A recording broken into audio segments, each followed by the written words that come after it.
السلام علیکم دوستوں، امید ہے آپ سب لوگ خیر سے بات کریں گے نئے ویزے پر کیا عمان آ سکتے ہیں نہیں آ سکتے. تو اس کا رزلٹ آنا شروع ہو چکا ہے، جو خبر پچھلے 3-4 دن سے گردش کر رہی تھی.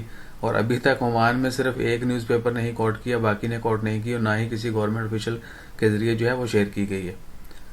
تو اس کا رزلٹ کچھ اس طرح سے ہے کہ انڈیا میں بھی جو ہے اناؤنسمنٹ کر دی گئی ہے کہ نئے ویزا جن کے پاس ہیں وہ عمان نہیں جا سکتے، صرف وہ لوگ جا سکیں گے جن کے پاس ویلڈ ویزا ہے.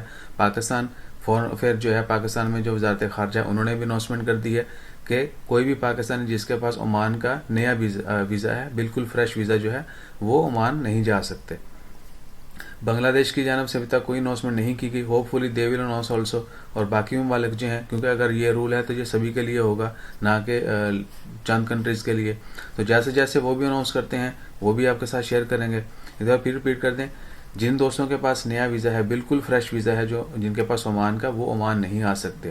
صرف وہی لوگ آ سکتے ہیں جن کے پاس ویلڈ ویزا ہے یا جن کے ویزا رینیو ہو چکے ہیں، یعنی جو پہلے عمان میں تھے، چھٹی پہ گئے، ویزا ایکسپائر ہو گیا، ان کا ویزا رینیو ہوگا. Of course they have Oman آئی ڈی کارڈ، تو ان کو بھی اپنا آئی ڈی کارڈ ساتھ رکھنا ہے اور تب ان کی جو ہے انٹری ہوگی عمان میں. یعنی صرف وہ لوگ جن کے ویزا رینیو ہوئے ہیں یا جن کے پاس آلریڈی ویلڈ آئی ڈی کارڈ ہے وہ آ سکتے ہیں. بالکل فریش ویزا جن کے پاس ہے وہ نہیں آ سکتے. اور یہ کب تک ہوگا یہ رول، اس کے بارے میں ابھی تک کوئی ڈیٹ نہیں دی گئی. انشاءاللہ خیر جیسے ہی مزید اپڈیٹس آتی ہیں وہ بھی آپ کے ساتھ شیئر کرتے ہیں. اپنا خیال رکھیں، دعا میں یاد رکھیں. جزاک اللہ. اللہ حافظ.